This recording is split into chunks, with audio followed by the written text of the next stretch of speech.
this edition of Sightings. What's inside Hangar 18? UFO researchers believe there are alien bodies. We have the bodies from the crash. Then, a family turns to a psychic to find their daughter's killer. We think Dorothy is going to give the police the leads to solve this case. Later, is it chance or can you control luck? I just got a funny feeling, and I won $7 million. It's incredible. Also, when we die, where does our soul go? These people share a wondrous vision. He led me into a ballroom filled with hundreds and hundreds of people, all of whom had gathered for a party. Plus, a Michigan woman is abducted by aliens and now heals the sick. She has abilities that are not like anything else I've seen before. And was there once life on Mars? Maybe we're all evolved Martians.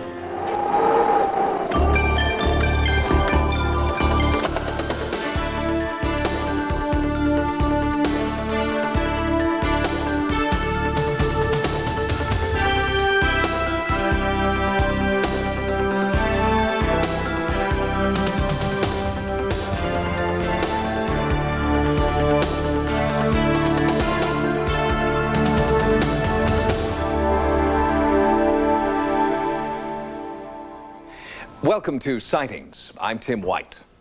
There have been persistent rumors that alien wreckage and remains from Roswell, New Mexico were stored in Hangar 18 at Wright-Patterson Air Force Base, Ohio. In the 1960s, responding to the rumors, then Senator Barry Goldwater asked former Air Force Chief of Staff Curtis LeMay, "What's inside Hangar 18?" According to Goldwater, LeMay said, "Don't ever ask me that question again." But Sightings is asking, what is inside Hangar 18? There have been a certain percentage of this volume of reports that have been made by credible observers of relatively incredible things. But where are these incredible things today? There is a long and voluminous paper trail of evidence that points in one direction, that points to a top-secret location known as Hangar 18 at Wright-Patterson Air Force Base in Dayton, Ohio. Many UFO researchers believe that at one time, wreckage from Roswell and other UFO crash sites, as well as the bodies of alien beings, were brought here for underground storage. Of course, the Air Force denies these charges, but ufologists counter that their denials are a prime example of the fox watching the henhouse door.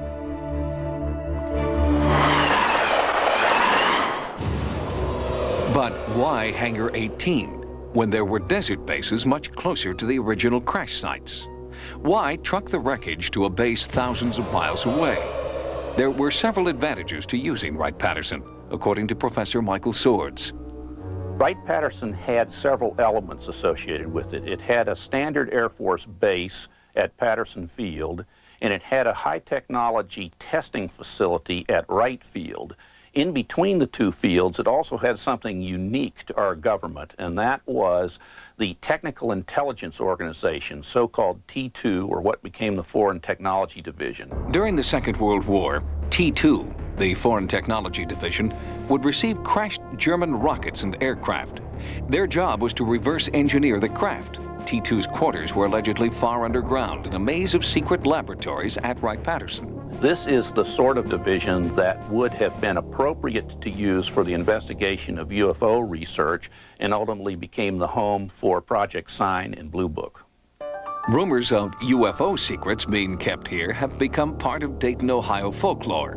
In a series of news reports, local anchor Carl Day set out to determine if any of the rumors were true. Well, recently we investigated the rumors about Hangar 18 and in particular the Roswell connection to Wright-Pat.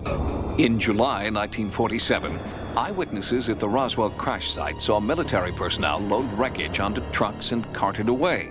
Destination unknown. We found that the wreckage from Roswell, probably, at least part of it, did arrive at Wright-Pat around that time.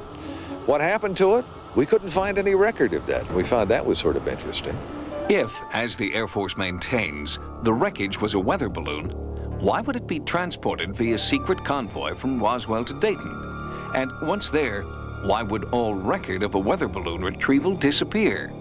The answer may lie here with Alfred Letting, an engineer who, upon his retirement from T2, received a U.S. patent for this strange flying saucer design.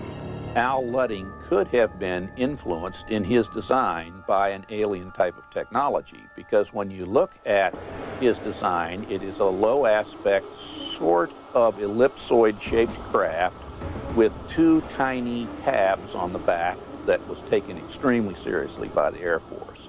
It was during Ludding's tenure at Wright-Patterson that the Air Force conducted Project Blue Book, its only publicly acknowledged UFO study. Ufologists believe Blue Book was simply a cover designed to divert attention away from the real work going on deep underground. According to the nephew of then Deputy Head of Procurement Jack Donahue, autopsies were being performed on humanoid, but not human, creatures. My Uncle Jack had a top secret security clearance when he worked at Wright-Patterson the complete time. The strangest story that he ever accounted to me was the day that he asked me if I had heard of a UFO crash out in Phoenix, Arizona. He said, "We have the bodies from the crash." He said, "We went down to the cold storage area." Donahue allegedly told his nephew that he was led down a series of twisting hallways to a secret room. There was a stainless steel table in this room that was arranged a little bit like a laboratory. The man, he said, "Look at this." Jack looked at the body. Jack told me that at the time they were doing full autopsies on the bodies. The head was shaped basically like a human head, only it was small. He said, "We better not spend very much time here," and they left the room. I tried to bring it up at a later date. He said, "Forget him. Just forget about the whole incident." And I said, "What do you mean, forget it?" He said, "Just forget it. It never happened." Well, there are still people that absolutely believe that alien bodies and UFO wreckage are still here on this base, and that the bodies are kept in cryogenic suspension somewhere underneath Wright Field. Legendary UFO researcher Leonard Stringfield investigated Hangar 18 for close to 50 years.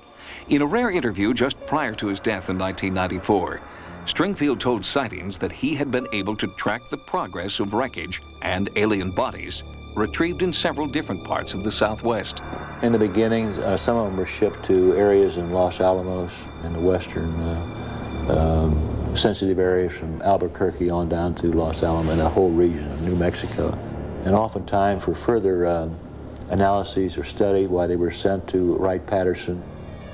I was told by one intelligence source here some years ago that they had 30 alien bodies underground at Wright-Patterson Field alone up to 1966. And reports persisted well into the next decade that alien bodies were still being stored at Wright-Patterson. One of the most interesting discoveries, I think, has to be the alleged alien jawbone that we uncovered. Officials within the Air Force intelligence community have told me that they had determined back in the 70s, possibly before that, that this was an alien jawbone. I can't have anybody go on record, however, now as saying that. I think the Air Force is hiding a lot of things. They are developing here on this base a lot of super secret weapon systems for the future. Those should be kept secret. They did issue a statement, though, that there are no aliens or UFO pieces on this base now. At the end of the 1950s, 3 aeronautic engineers left what was then Wright Field and returned to civilian life. Within 1 year, all 3 applied for patents with the U.S. Patent Office. All 3 wanted to patent flying saucer designs. We'll have more on those patents on an upcoming edition of Sightings. Next, after a brutal crime remains unsolved, police turn to a psychic for help. When the police ask me a question, right then and there I'm seeing a picture. Dorothy Allison uses her psychic ability for one purpose and one purpose only. She solves crimes. Just recently, she was able to locate the body of a murder victim in Vancouver, Canada, when law enforcement thought that they'd reached an impasse. Now, a family in Monticello, Iowa, is hoping Dorothy can help. Perhaps a psychic hunch will finally put their family tragedy to rest. The killer was down in this basement. I feel that the killer was in the basement first, and then he come upstairs.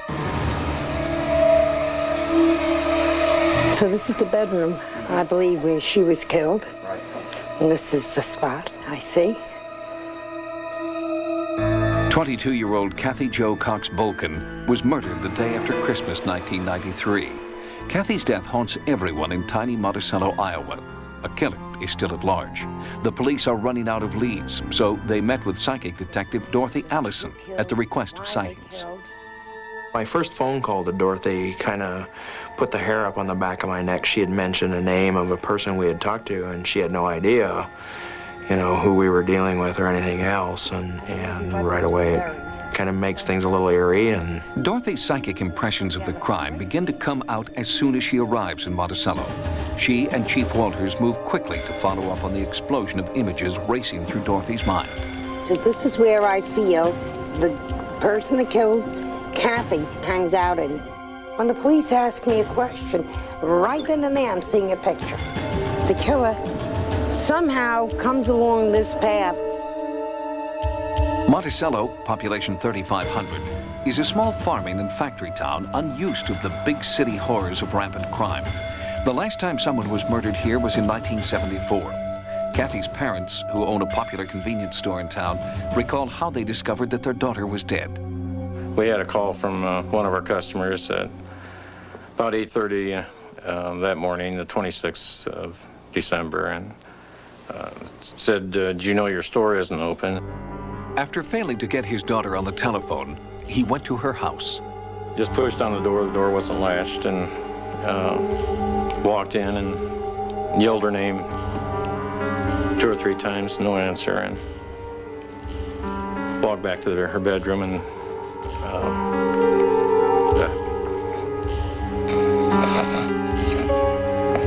when I did go over there, they were coming back and they met me, and he just jumped out of the car and said, "We've lost her."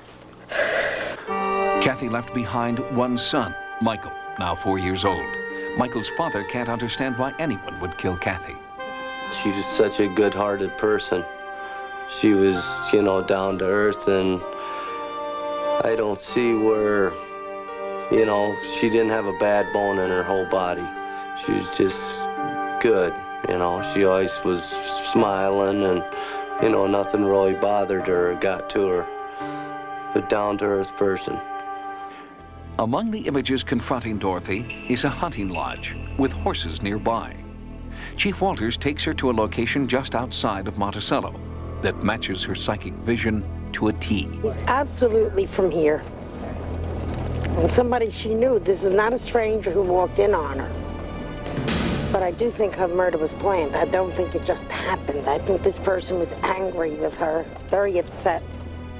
Our hopes are really up because we think Dorothy is going to give the police the leads to solve this case. I get the feeling she met this person around June or July from, you know, in the very beginning. And I think this person was angry with her, very upset.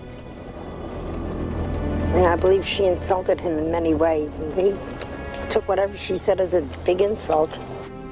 Dorothy's visions continue to match people and places familiar to the local police. They ask Dorothy to work with a sketch artist to build a composite of the killer. His hair is medium brown, parts it to the right. His eyes are spread far apart. Trying to make him younger looking too. You know, late 20s, early 30s. And I remember a girl that used to work behind a convenience store counter at her father's store that her life's been snuffed out. We need to bring justice to her crime, and we're going to have our killer behind bars. We have to know who did this. We have to know he's put away, that he's paying his penalty. He took our joy away. He took our hope away. You have to survive every day. And he did destroy Kathy, but we can't let him destroy us.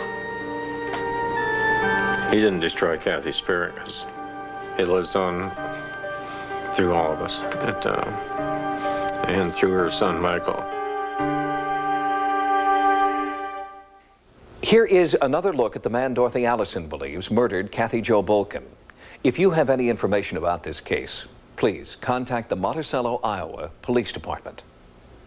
Next, when we die, where does our spirit go? We went back to a teaching pod. What we were doing was bringing each other up on our previous lives. The Circle of Life is more than just a hit song from a popular Disney movie. It is the tenet of a number of religions that embrace the concept of reincarnation.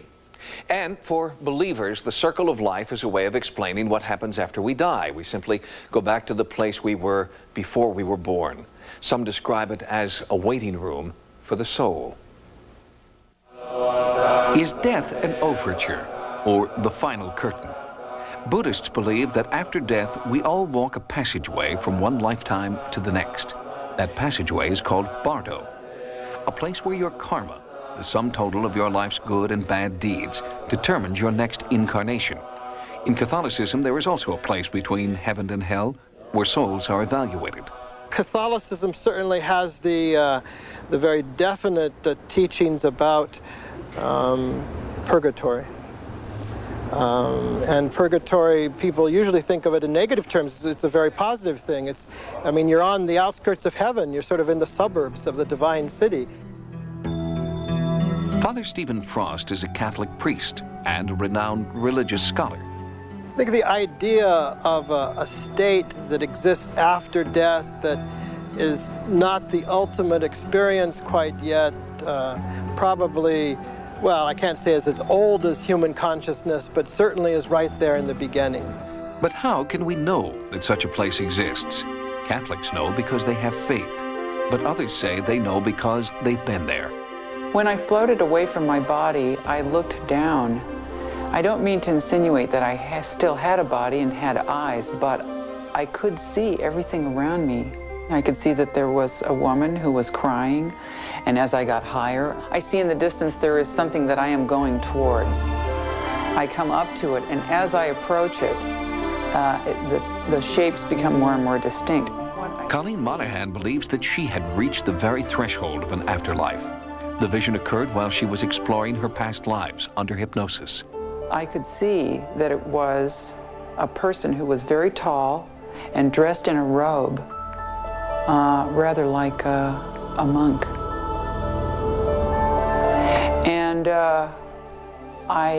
as I got even closer, probably as far as you and I are away right now, about 2 feet, I realized that this person was was waiting for me. Richard Wood is a real estate developer in Northern California. He does not know Colleen, but their recollections of a waiting room for the soul are almost identical.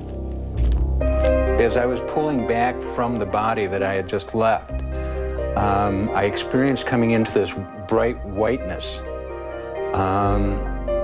And as it felt like, as I turned around, there was my spirit guide to meet me at that point.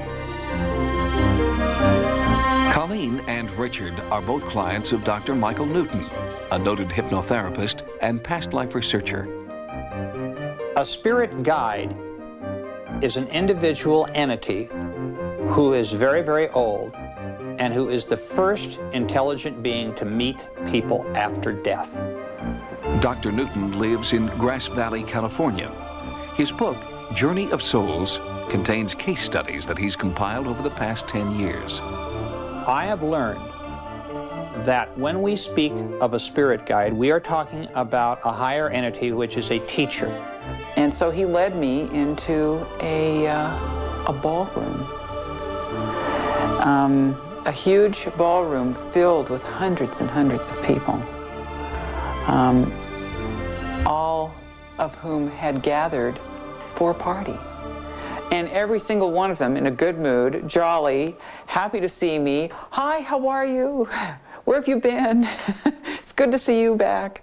After my spirit guide Arnon met me, we went back to a teaching pod, which is a gathering or a group of other spirits that I'm a member of. According to Dr. Newton, the teaching pod that Wood describes is a common thread among those who claim to have experienced this prelude to the afterlife. Close your eyes for a moment and imagine a room without anything in it, a room without walls. I know you don't want to do this, but it's true, and this is what this place looked like. So what goes on in these classrooms is essentially lesson learning. They review the lives just lived, and how they compare to lives that they have lived before, and lives which are to be lived in the future in terms of what still needs to be learned. This is a place that souls go to be restored. And that is exactly what we need after living. The ultimate goal of a soul is to really stop reincarnating, because they have in fact learned all the lessons that they were intended to learn. They don't need physical bodies anymore to achieve this information. Dr. Newton has come to believe that his clients must serve as messengers for the afterlife, and their message is one of hope and renewal. The most startling or incredible thing that I learned from my research has to be the fact that there's a God. This experience has made me fall in love with my own life, because I know who I am. And I know that you are just as important and complex and wonderful as I am. It's allowing me to see for myself in my own life that there's no death fear for me as there was previously. I think the important thing is that we create these symbolic sort of dramas ourselves, whether they're dream experience or vision experience or different types of poetic experience, that takes us into touch with things that are eternal. When I walk through an old cemetery like this, I think of these departed souls, and it's comforting now, in light of all of the years of research I've spent, to know what really happened to them and that they are happy, and many of them have gone on to new lives. Skeptics debunk reincarnation by pointing out that there are more living people on the earth right now than have ever died. So there just aren't enough souls to go around. But believers counter that reincarnation is only one of many methods by which we achieve that supernatural energy known as the soul. Coming up, an entire family is abducted by extraterrestrials. My husband woke up on a table being examined by 3 grays. Then, can you control luck? I've seen myself winning the lottery twice. Later, is there life on Mars?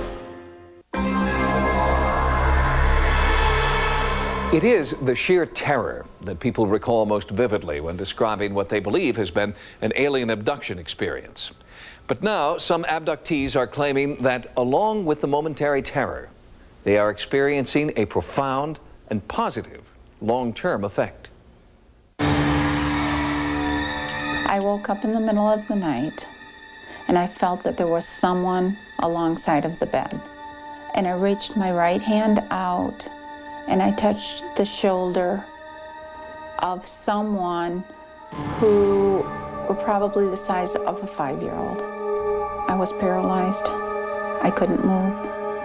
It was total terror. She has asked to use the pseudonym Judy. She does not want viewers to know who she is, only what she is, an abductee. Her terror began in 1989 and came to light after a local paper invited readers to call in with their UFO experiences. She was very frightened. That came through loud and clear. Reporter Holly Cogan knew Judy's call was different. When I spoke with Judy, she came across as a very honest person. I had no reason to think that she was doing anything but saying what she believed. So I went out to her home with the expectation that it was going to be interesting and legitimate. Cogan's resulting article described a woman with a history of multiple abductions and vivid recollections of encounters with small gray creatures. It was almost as though they were saying, ready or not, here we come. But I didn't know at the time what was going on because I didn't know about alien abductions. The impact of abductions on people's lives is a very powerful one. At Eastern Michigan University, sociology professor Dr. Ron Westrom has studied the impact of the abduction phenomenon on individuals and on society as a whole.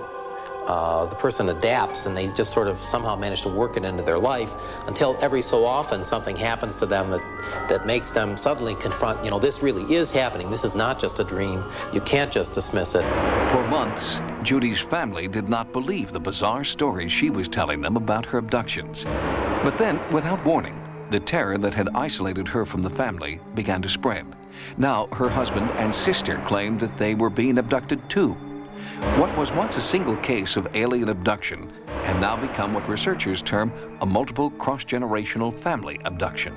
My husband and I had problems.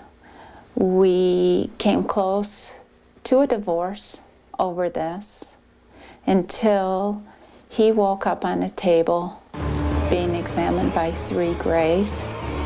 This is something that we didn't ask for, we didn't want, and it's totally changed our lives. One night I went to bed and I had brushed my hair before I went to bed. The next morning I woke up and was doing my hair, and my hair had been cut to like an inch in certain spots on my head. And I went in and I checked my pillow. There was no hair on the pillow. And nobody in the household had been in my bedroom that night. Jane, like her sister Judy, has grown to accept this as evidence of her abduction experience.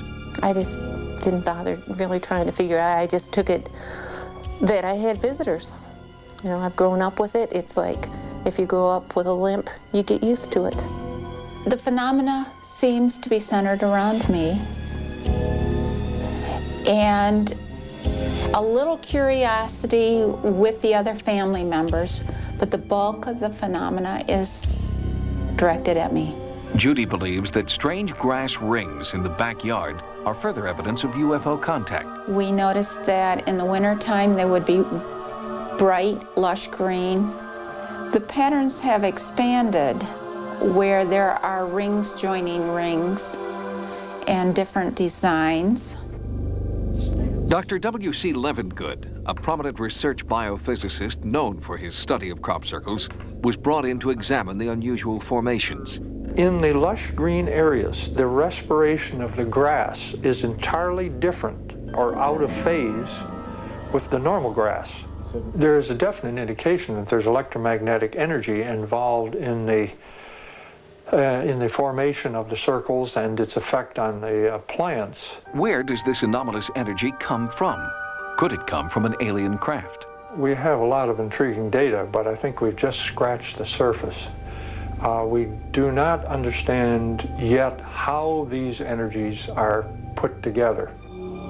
Although much of what Judy has experienced over the past 5 years is already familiar to abduction experts, she reports one astonishing incident that falls outside the typical abductee's experience.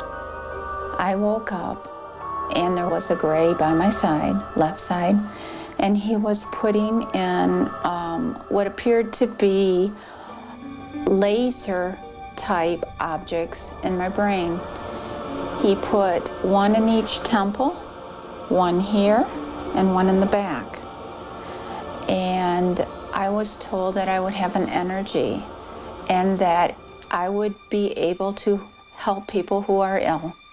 Some abductees feel that after the return from an abduction event that they have increased powers, psychic powers or healing powers. This is extremely unusual. Judy has felt that she has the ability to have a therapeutic touch, so to speak, and this might certainly be true. It's something that we can't dismiss out of hand, and it might be related to the abduction phenomenon. If true, this has got to be very scientifically and objectively investigated. Judy claims that she has helped hundreds of patients through her healing touch, including one woman who had a painful disease called shingles. After about 3 minutes, I noticed I was beginning to feel very warm, and the area under her hands was intensely warm. And then my whole body began to feel tingly and just relaxed. And gradually the nausea and the sickness was just disappearing, even in 12 hours. The disease, which can plague some people for a lifetime, disappeared. Mary believes it was Judy's touch that helped cure her. I think Judy did help with the illness. I think she speeded up the process, and I firmly believe that she has abilities that are not like anything else I've seen before. Judy believes that the terror she experiences during her abductions is the price she has to pay for her healing powers. I saw the peace that came to people that were getting the treatments. I saw physical ailments that were being healed. And I decided that this is something that I should do. Whether or not you believe that Judy has been repeatedly abducted by aliens, the fact remains that she is now providing a very important service to the sick and dying. While the source of her new outlook is debatable, the positive outcome is not. Next, he may be the luckiest man in America, but do we all have the same undiscovered abilities? I won $7 million. It's incredible.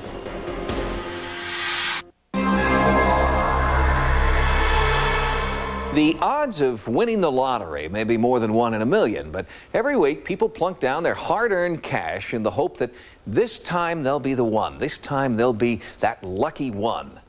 But is it simply luck that turns a wishful thinker into an instant millionaire? Or is there a supernatural way to turn the tables in your favor? According to the dictionary, luck is random, a spontaneous event out of conscious control. But lucky charms, talismans, and superstitions suggest that humankind has a different definition. It means different things to different people.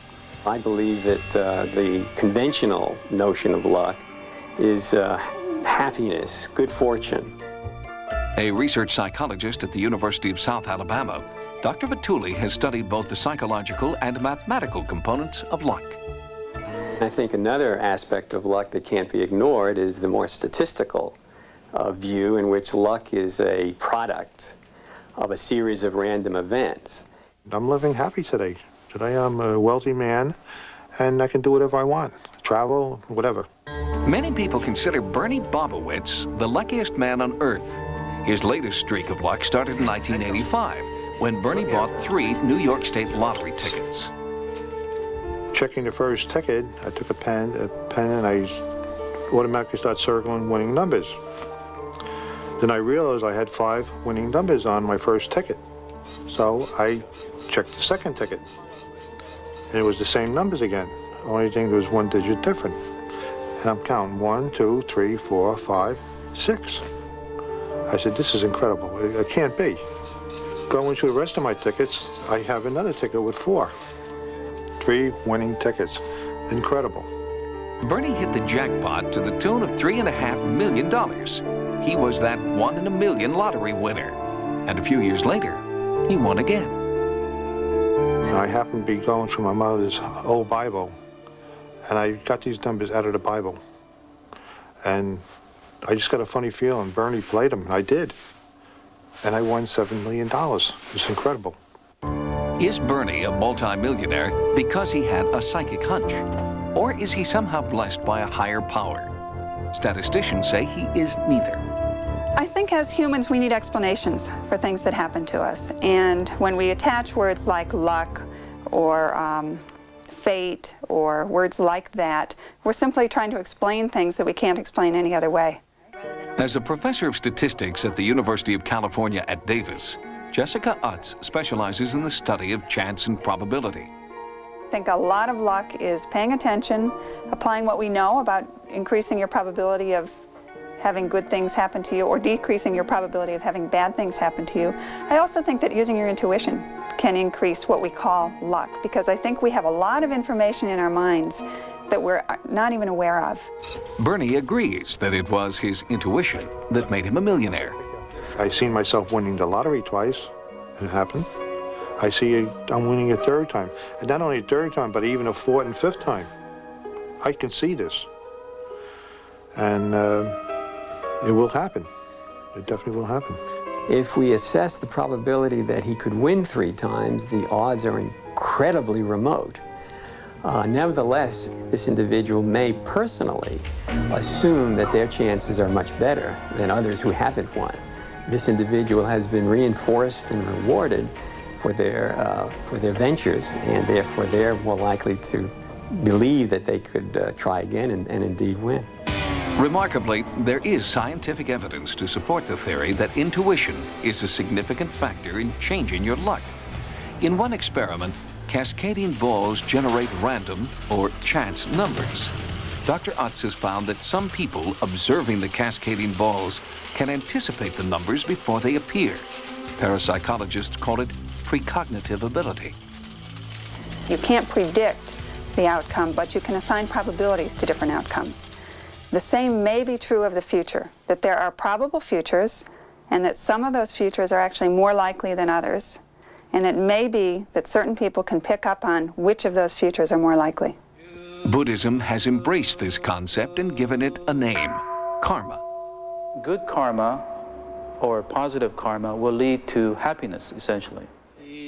But according to Dr. Tanaka, the Western concept of luck bringing material wealth is not the kind of luck that comes to those with good karma. Happiness is essentially inside. Luck is something that's outside. You can win a lottery and win $1 million, but that does not assure happiness within. So, is the converse true? Are some people bad luck magnets? Danny New has been plagued by accidents his entire life. I was a passenger in a mini truck driving down the freeway, and the driver was not paying attention to what he was doing and lost control of the vehicle and ended flipping the vehicle on the freeway. I almost felt the lightning before I heard the lightning because it was so close. It was like an explosion next to me. The actual sound waves is what knocked me down. I was probably doing 50, 55 miles an hour, and just at the last minute I saw the cement culvert and I crashed headlong into it. The majority of bad luck can be explained by choices that people make that have logical explanations, like not wearing their seatbelt, going out during a lightning storm, that sort of thing. And if people see a repeating pattern of so-called bad luck, they should examine what they could have done to change the circumstances. Recently, Danny New has begun scrutinizing his past, and not surprisingly, his luck is changing. If you want to make steel stronger, you put it through fire. And that's how I was looking at it. I don't look at it as bad luck. I look at it as, you know, some people need a strong knock on the head to wake up. Some people just need a little tap on the shoulder. I was the kind that needed a strong rap on the head. For some people, lucky charms are a reminder that they can change their own luck. But Bernie Bobowitz doesn't need any reminders. While Sightings was taping Bernie for this report, he cashed in a winning $300 lottery ticket. I go to New York, Jersey, and then when I get up in California, I play up there also. So no matter where I go, I'll just pay a few dollars just for the heck of it, and I win money. Even the most hardened skeptics are reluctant to press their luck. Corporate America may not accept the reality of psychic ability, supernatural phenomena, or UFOs. But have you noticed that they don't have a 13th floor in their office buildings either? Next, what do the latest scientific discoveries tell us about life elsewhere in the universe? It very strongly supports the belief that life exists on other worlds. Most scientists dismiss the idea of alien life forms as utterly impossible. But recently, a startling discovery in outer space has even some of the country's most ardent skeptics reconsidering their position. For the first time in history, we may finally have proof that there is a spark of life beyond Earth. We use our intellect to try to understand this universe and to try to understand our place in the universe. Why do we exist? The origin of life on Earth. It's a question that astronomers try to answer by looking at the cosmos. And recently, one tiny piece of the puzzle fell into place when NASA astronomers used the Hubble telescope to confirm the existence of black holes. And the reason this is important is that black holes are more than just some science fiction, fantastic phenomena. It's our first glimpse of the edge of the universe as we know it. As a science writer for the San Francisco Examiner, Key Davidson is continually revising his definition of space. It's important to remember that a black hole is something that defies space and time as we intuitively think of them. We tend to think of space and time as things that are absolute. The gravitational pull is so strong that nothing can escape from it, not even a beam of light. That is why we call it black hole. According to Hubble project specialist Duccio Macchetto, a black hole's extraordinary gravitational pull has the ability to capture the essence of the cosmos.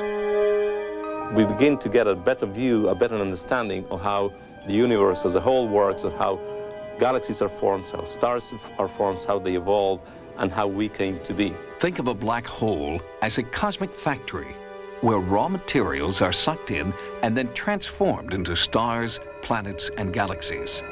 If this is true, then perhaps life in outer space can be created in the same way. And recently, one of the raw materials of life has been discovered floating in space, an amino acid called glycine. It would be sort of like finding a brick floating around in space. From that, you could infer the existence of brick houses in outer space.